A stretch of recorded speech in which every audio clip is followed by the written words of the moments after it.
kinakailangan ko makapagpahinga. Nang sa ganun, makabawi agad ako ng lakas. Napagod ako ng uso sa mga mukong na yun. Sa dami nila, kinakailangan ko pa talagang gumamit ng mas malakas na kapangyarihan para ubusin sila. Pero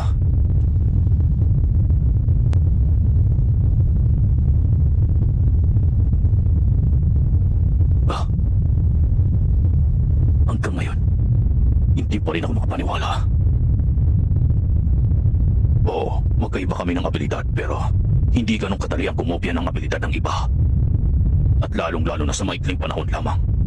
Higit pa doon, mas napalakas niya pa ito. Talaga namang kahanga-hanga. Grabe, ang galing. Ibang klase talaga ang talento mo, Master Jing. Ganong kalawak. Ganong kalawak ang pinsala sa ginawa niyang pagtirang yon. Kung hindi ako nagkakamali, kay Beyond Netero ang ginamit niyang abilidad. Pero, papaano niya na naman nagawa yon?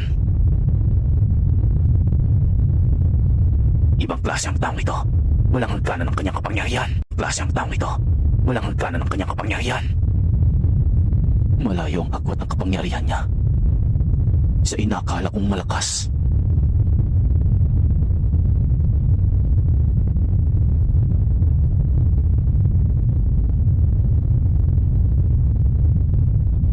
Nabubuhay pa si Netero. Siguradong ganito rin ang magiging reaksyon niya.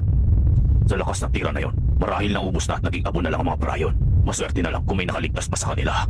At hindi na problema yon. Malaking bagay ito para sa lahat. Dahil buo pa rin ang lakas natin, oras na pumunta tayo sa pinuno nila.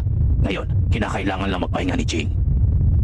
Matagal na kitang kilala pero hindi ko pa rin masukat-sukat ang kapangyarihan mo. Oo, alam ko, isa kang priest.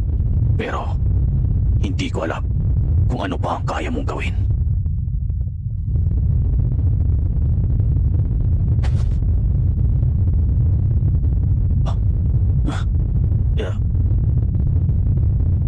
Magpapahinga lang ako ng sandali, mga kasama.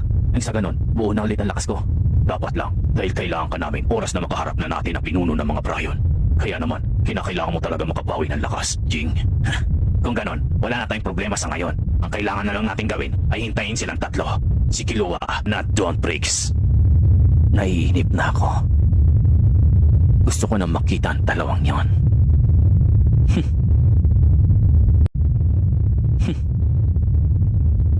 Hindi na ako makapaghintay kung gaano na ba talaga sila kalakas.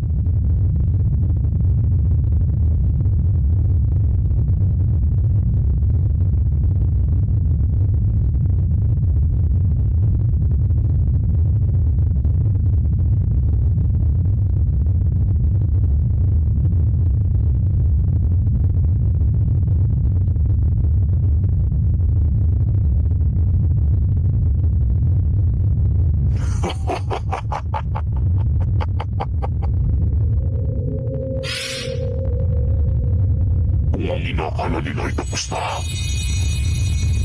hindi pa.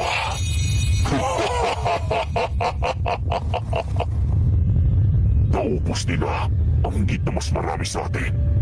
Pero pagkakataon na natin ito. Ilang kamalay-malay na may natitira pa mga Bryon para tapusin sila.